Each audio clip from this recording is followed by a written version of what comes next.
Actually, students will rise their expectations if they have opportunities. When we are give them the opportunities, they can explore their knowledge.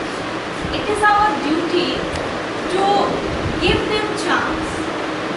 When we are entering our classroom, there are so many students.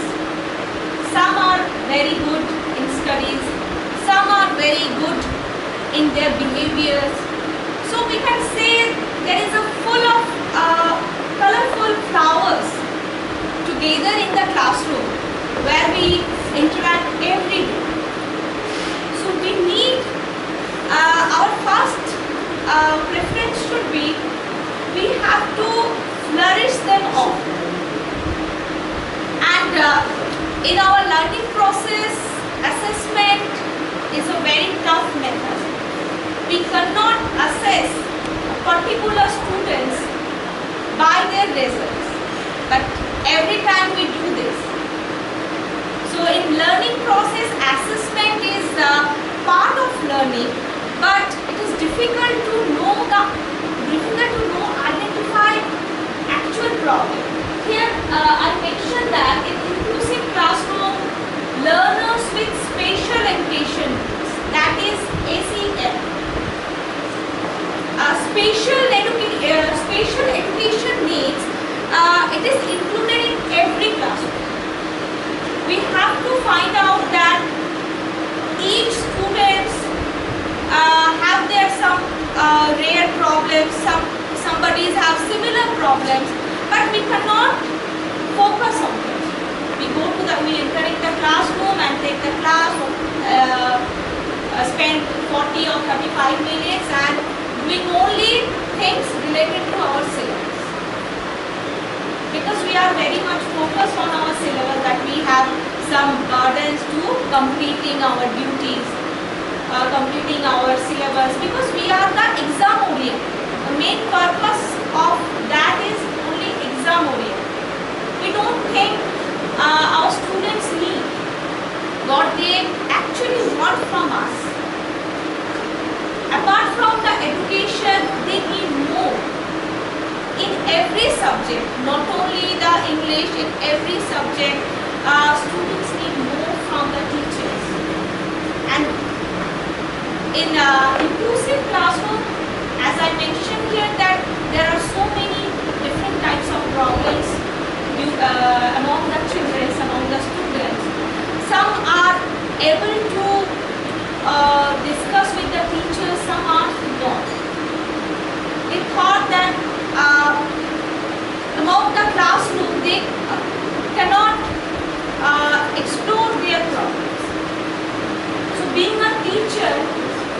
is our first preference, or it is our first duty to find out their rare problems.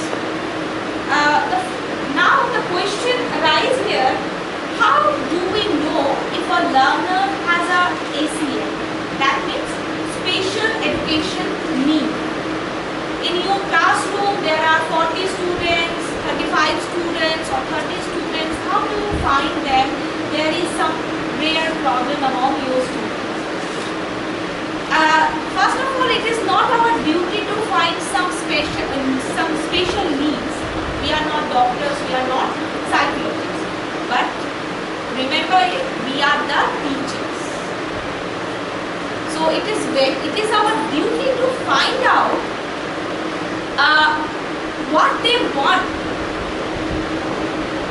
What they want from us. It is our job to get know how the learners pay attention to our words, to our class. Being a teacher, it is very easy, and being a teacher, it is very important to focus on that. Our students pay attention to us. When you entering the class,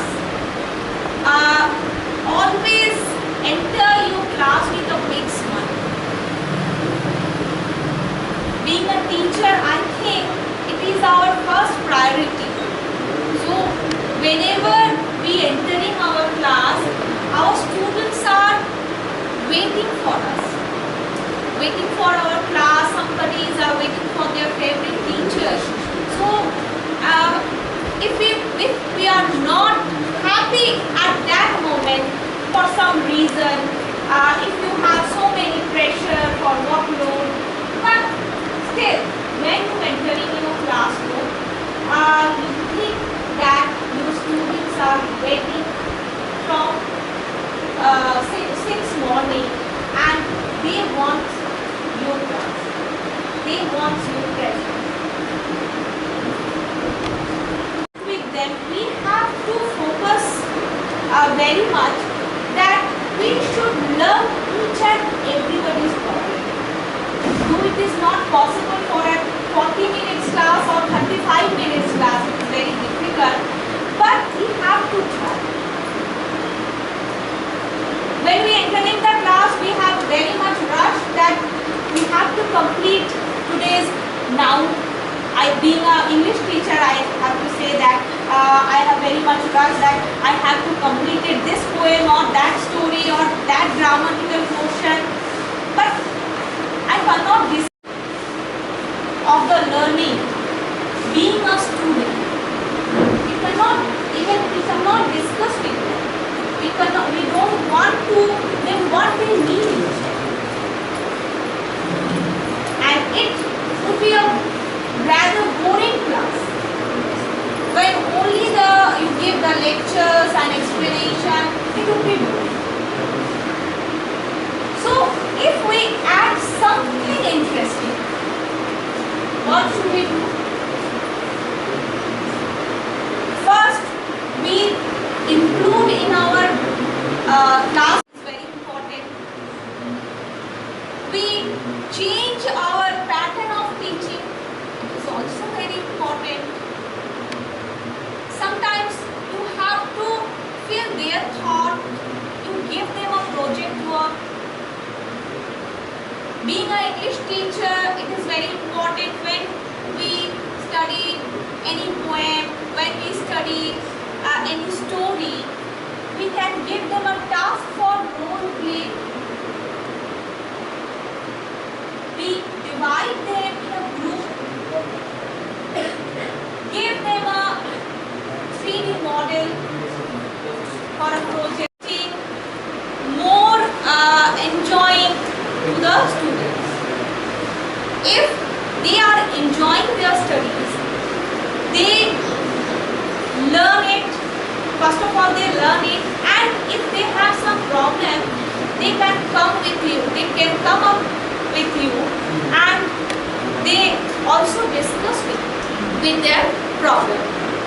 As a teacher, we may first notice that learning is a difficulty with learning in the group situation. Being a teacher, we have noticed when we entering the classroom, we get 40 or 35 students, and we see that some students are very much focused on their studies, some are not, they are talking, they are not pay the attention to their studies. So it is our duty to talk with them. It is our duty to discuss their problem. It is our duty to listen their problem. Next question is, how do we recognize these difficulties? That means the difficulties to the teacher. It is very much difficulties. The assessment is so difficult. We cannot assess a student, particular a test, particular a result. We cannot assess a person through his or her results. It is only for the marks. But this type of students needs more from us. So how do we recognize these difficulties? The easiest things is to do what teachers do the best. First of all, pay attention to your students. When you entering the classroom, 40 students are your real friend. To forget everything like work pressure, and after that I am taking that class or not. My senior teachers are doing such a things against me. Whatever. We only focus our learners and the best possible way for their learning. What we should do.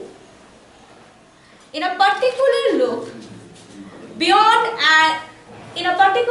can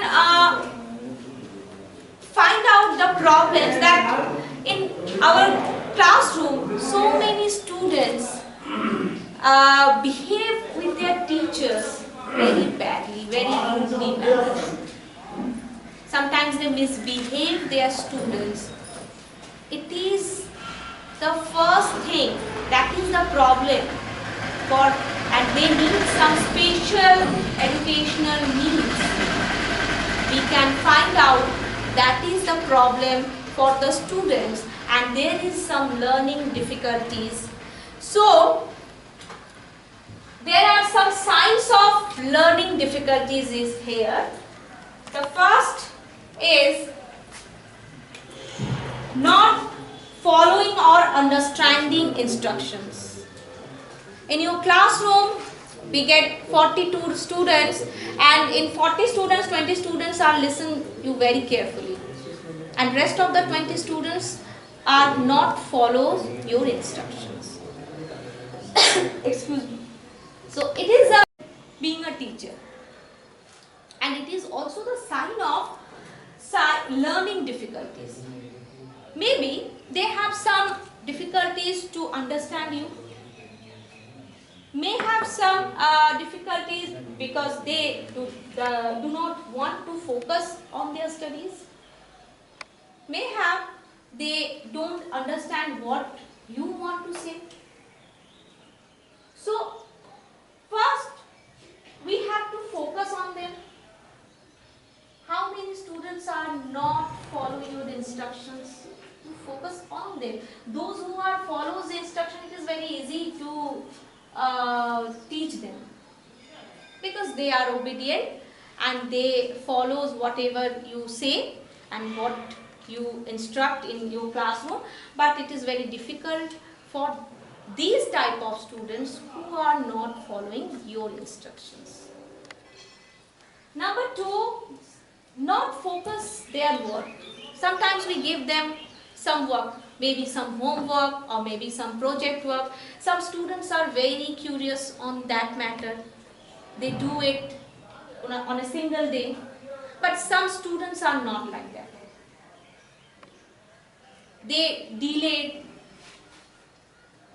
You ask them, we should ask them that what is the reason that not focusing their job. in school, if we separate them in a group, we can see that this type of students are avoid their work. So what is the reason? We have to find out. Being a teacher, it is our duty to find out why they neglect their work, why they not focusing their work. Now next is not to sit still or wait their turn. Some students are very hurried. If you give some work, they are very much curious, and they want that now, do it now. They don't wait their turn. They have some extra energies. It is also the difficulties for the learners. They are very much excited for some moment. So we need to accelerate all these students. We need to handle all these students. Next is huge difference in verbal and written abilities. It is a main problem. Being a teacher, it is a main problem during your classes. We have written on board some question answer, and they copied it wrong. It is a common problem for us. When we examine our copies, it is our main common problem. That whatever we teach them, whatever we learn them, they can't deliver on their copies. That means there is a huge difference between their verbal and written abilities. Some students are very comfortable on their oral test. They do better in their oral performance. They got 10 out of 10, 20 out of 10. But when it is coming to their written test, they get 2 marks, 0 or less than that. So there is a difference between verbal and written abilities. So we have to focus on them. And some students have the problem that they don't want to gather in, don't want to lead that group. There is also the problem. Some students have the qualities of leaderships. They want to lead, they want to guide their group. Some students have not. They only want to sit separately. They don't explore their thoughts with the others. And even they do not want to tell their problem to their teachers. They are very much shy. We can say they are very much shy. It is also the learner's problem. And not to start task, never seem to finish. This is the problem of, I think, being a teacher. All of you have faced on this, that not to start and never seem to finish. They don't want to do their job properly. Whatever you give them, it is right. Let's do. I have 60 days time. I have 20 days time. Okay. But it is the problem for their learning difficulties. They thought that tomorrow will come. I will do it tomorrow. Okay. That would be plenty. But they don't know tomorrow will never come. So they avoid their work. They frighten from their work. They escape from their work. They try to neglect it. How many days they avoid it? They try it. Always they thought that okay, I will do. exam is far away, before the exam I will finish it. So many students are confident about that, okay, I will do before the exam, I will do it. So that is also the learning difficulties. And the last one is avoid to doing the class and arguing with teachers. When we are asking them that why they don't their job properly, some students have some habits to argue. Some students have given some excuse. Okay, I will give you the copies before the test. It is a regular problem for us. Some students, some 1 or 2, 3 or more students are there in every class. They do this. They misbehave with their teachers. I don't think it is their problem.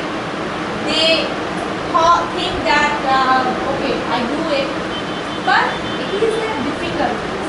I would never say this is their problem. I would say it is their difficulties. So they avoid all their works. And now, what should we do? All these are the problems, and assessment is necessary for a student. Then being a teacher, how should we assess this type of student? This type of student means I always focus on special educational needs. Some students have that needs. So what should we do? Being a teacher, what should we assess them? It is not easy. End of the year we assess them, taking their test and making their results, and they never got a good marks. It is not the assessment process. We have to assess them. We can work with the learners during the year on assessing their progress. If we think that in a single 6 months we assess them, if we think that okay, in annual test we assess them, it is very difficult for our teachers. It is not easy, because such type of students are not doing better in their written test, because they are not focused. Through the year, if you think that through the year we can assess them and end of the year we make their report card, it is not possible. So we have to focus on them each and every measure. What are they? The assessment for learning. Assessment for learning is AFL. AFL is an approach which involves learner in their own assessment. That means learner do their assessment themselves. Okay, and allow them to set their own goals. We don't give them any instruction. Such type of students, we don't give them any instruction. They should give the freedom that they should set their own goals. They should assess themselves. It is the process. I think it is the only process for assessment like the special educational needs. Learners with the special educational needs. And above all we have to build the confidence among the students. All these difficulties arise because their confidence levels are not up to that level. If they build their confidence, it is our prior duty to building our students. They should build their confidence that I yes ma'am, I can do this work, I can do it, I can learn it. We have to encourage them. When you enter in the class, you know how many students are good, how many students are average, how many students are very poor. You know it. Being a teacher, it is your duty to assess your students.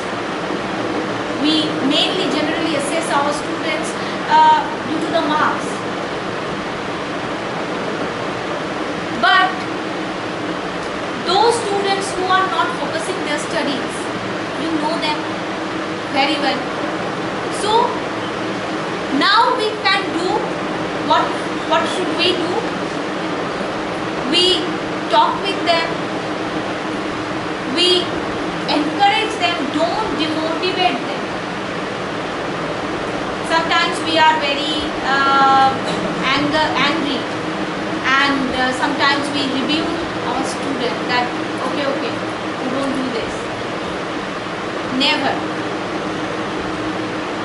You can't do this. Being a teacher, you can't do this. You know that student is very poor, but you have to try. You have to motivate. Okay, let's do. Let's see what happened at the end. First you start your job, and let's move on. Some strategies to build the learners and learning process. How to build their learners confidence. It is very important for us that students should build their confidence, and it is our duty to provide in groups of projects. So if we give them a project work, some students are not interested in our lectures. They are very much interested on some project works or some practical work. So project works, or give them some paperwork what they enthusiastically has. Next is encouraging the measure what they know. We have to ask our students that what they think about that topic. We never ask them. When we enter in the class, we only discuss our part. We only discuss that, okay, today I made some learning lesson plan, and on lesson plan that I have completed that portion. Being a teacher, I am responsible to complete all these things and go and deliver my explanation. We never want to know that students, what the students should really know about the topic. We never ask them. So this is our duty to measure their knowledge. For that reason, when we enter in the classroom, we have to ask on that particular topic. We have to ask that what they know. Maybe they are wrong, but you are there, you are in the classroom, so you correct them. But first you give them a chance that what they know. Next one is acknowledging learners' feelings. If anyone give you some project, you think that what they want to say. You feel and you also acknowledge. Maybe if you have 40 students and 40 different projects you have, and each and every project is unique to you. So we have to meet to acknowledging this. We go to the class and discussing with their project work, what they have done. We acknowledge them. Okay, whatever you do, very good. You tried better in next time. So it is our duty. Next is praise and rewards. Praise and rewards.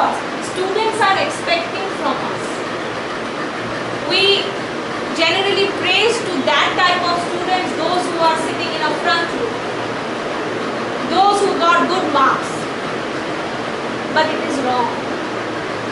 According to me, it is wrong. Those who are in last row, they are also able to your rewards. Maybe they don't have the talent in their studies. Maybe they are poor in math, maybe they are poor in science, maybe they are poor in English. But they have talent in painting. Maybe they have talent in singing. Maybe they have talent in cricket.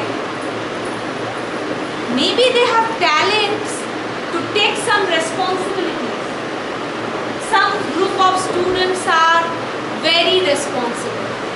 So you call them, you give them that, okay, you are responsible students of the class. Praise to them. The students are always want to rewards or praise from us. Each and every student. The poorest students are also ones. Give them a reward. It doesn't. If you don't do this, they are not motivated.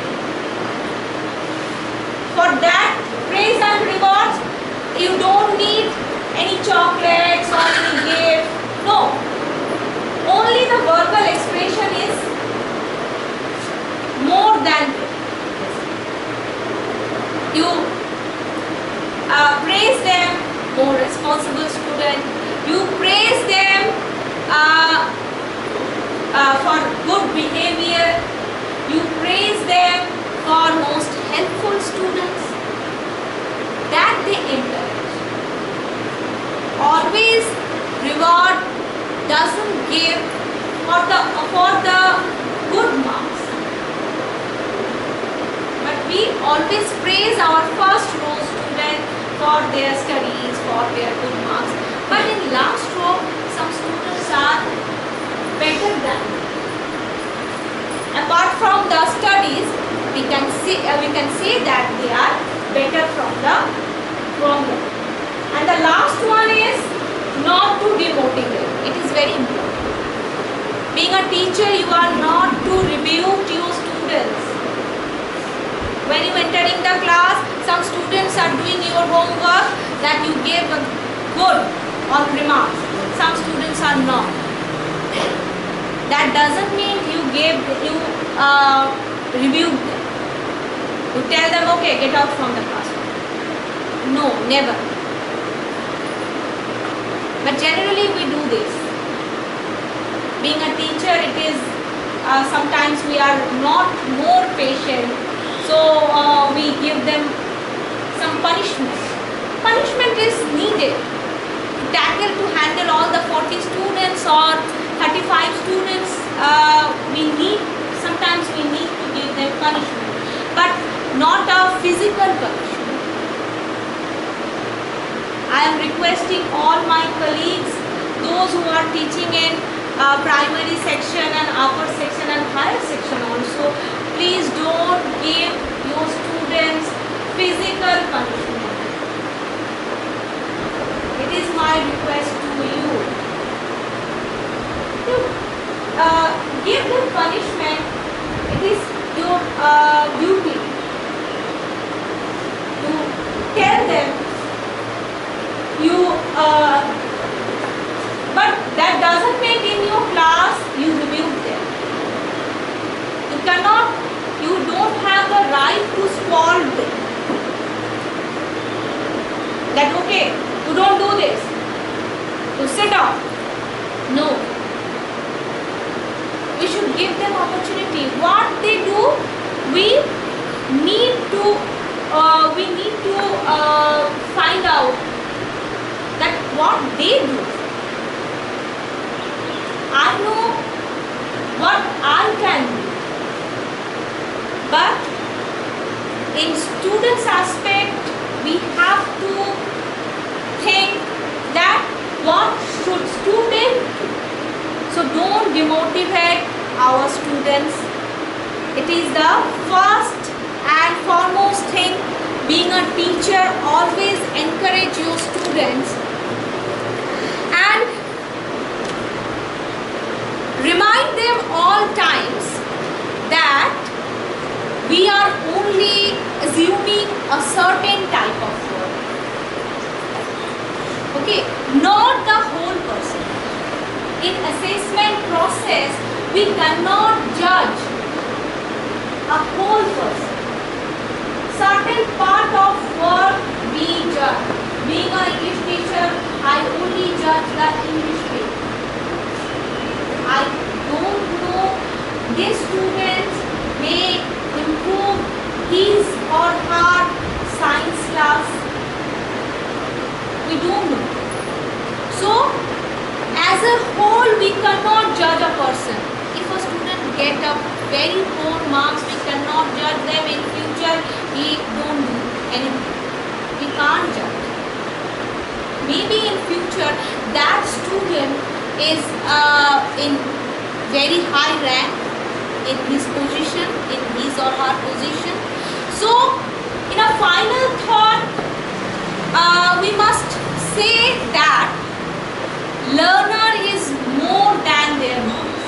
Being a teacher, we should know this. Learner, some teachers, we are the teachers, so we very much prefer that those students who are got good marks, we call them, we give them an opportunity to do the board work. Always we call them, okay, you do this. The first, second, third boy or girls, give the opportunities. Okay, they are good, they do anything. But we cannot call the last row. We cannot assess the last row because we don't want. We know they don't do the answer. That's why being a teacher, we are also avoid them. We always thought that okay, we spend 40 minutes time, so doing this and asking some question in the first row, and after that I leave the class. But it is wrong. We cannot judge a learners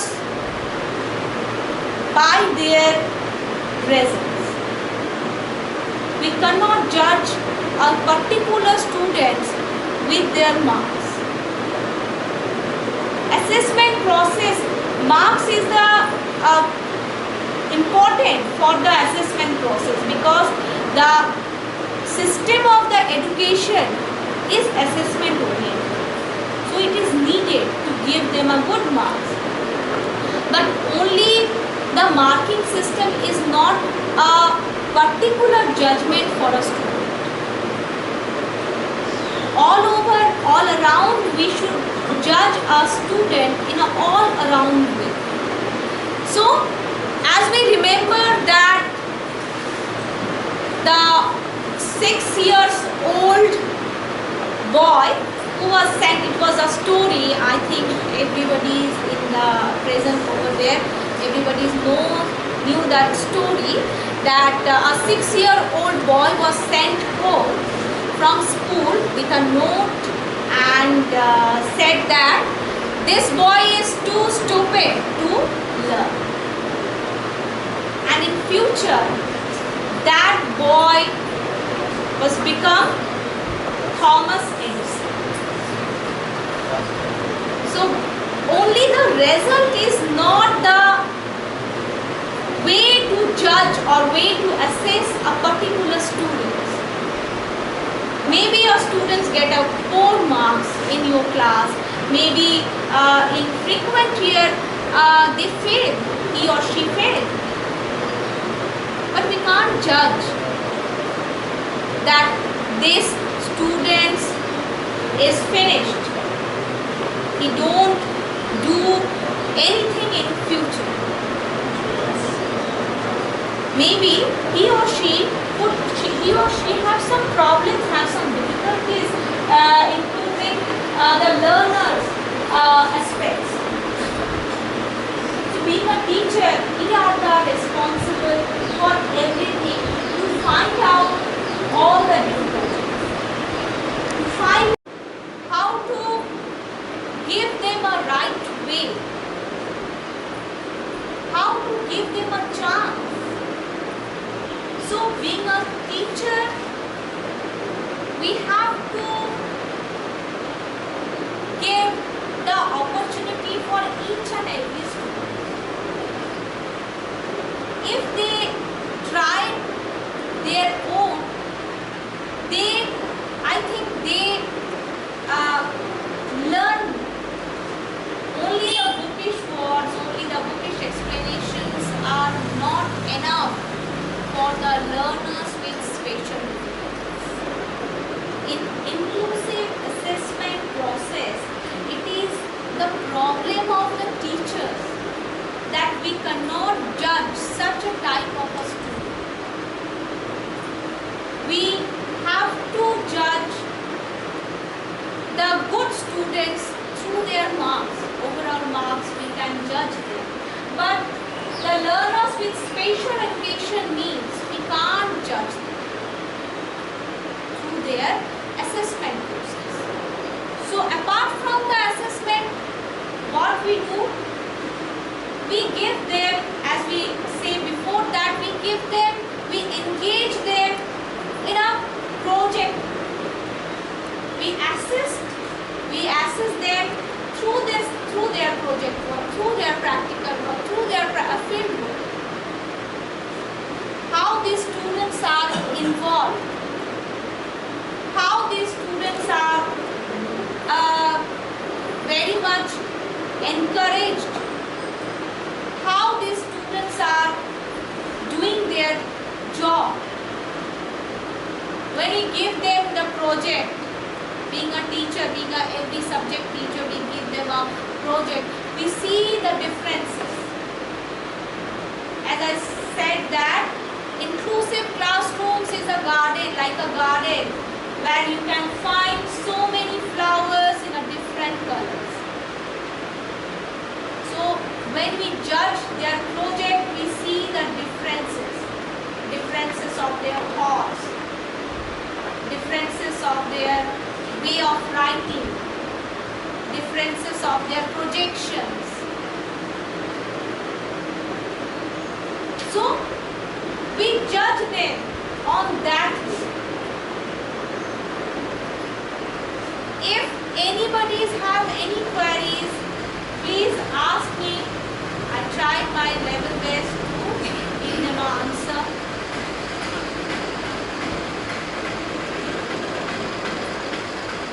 There is no queries.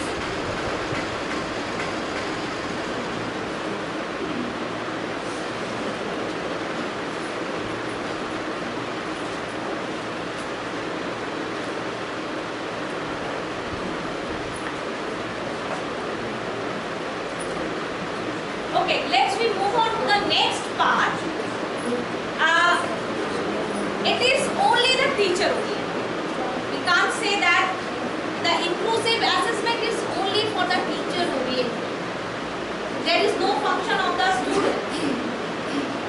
So, handle such type of students, what we do. Generally, this topic is related to the English. So, this part is for the not only for the English teachers, but also for every teachers. Let's move on to some question answer. So, if you have any queries regarding this topic or regarding these points, anything, can you ask me? Ma'am, what are the more ideas so that we can increase their confidence level? It's very being a teacher, you can give them some work apart from the studies, because sometimes students are very bored to learning and writing process. So give them some another project work, give them some 3D model work, give them, as I said, that being an English teacher, you can give them a role play. It is very important. Being a literature teacher, not only the English teacher, being a literature teacher, you can give them a role play. So they are encouraged, and always you separate them in a group. Those students who are very shy, they are not communicate with their teachers, they are not communicate with their problems to their teachers, you give them an opportunity, and you give them you make a group, and you make them a leader of that group. Some students don't have that quality of leadership, so you give them that opportunity to lead such type of students. So they are very much shy, they don't want to talk, they don't want to share their problems, they don't want to share their feelings to their teacher. So it is our duty to find out that rare type of students and find out their difficulties. Thank you. Ma'am, yes, you have discussed the different plan and strategy for the poor student. But in inclusive classes, is there any plan for the good student? Or to improve them what? Or improve the yes? Yes, ma'am. Please listen. In inclusive class, there are different type of students, we know it, and for the good students, they are always focusing on their studies. There is no other way, because they are more focused on their work, what we have given them. They know what their potential, they are very much aware of it. So we need for the good student to push up their limits. That means we always encourage them that if you get 90 marks, then you can go for 99 marks. For that reason, they are more motivated. We never give them, okay, it is enough for you to get a good 90 marks, it is up to the mark, okay. And again, is the good students also listed in the special education needs? Yes. Good students and poor students, both have some difficulties. Because nobody is perfect. Being a teacher, I am not also the perfect. So both are in category. We can categorize them special learners with a special educational needs. Because inclusive classroom, we have so many students and so many disabilities. Some students have a writing problem. Some students have a verbal. They don't express themselves. Some students don't understand the teacher's explanations. So many problems are there. And some good students are included in this process. Anything else? Who don't listen to us. Some students are very much stubborn. They just don't listen to us. Then what can we do with them? For that type of student, it is very important that focusing. It is very important for the teacher's part to pay attention to your students. Why this type of students are not listening to you? If you are not interesting to represent yourself, your class is so boring. So first you ask yourself why they do this, why they don't listen to your words.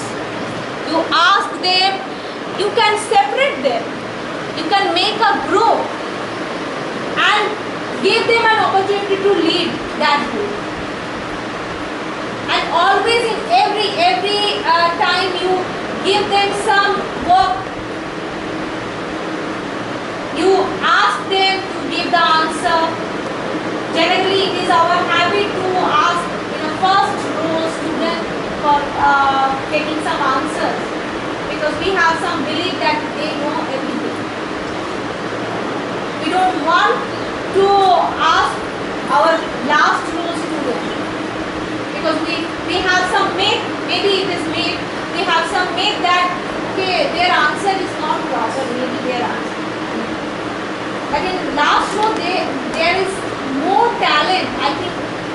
they have many talent into them.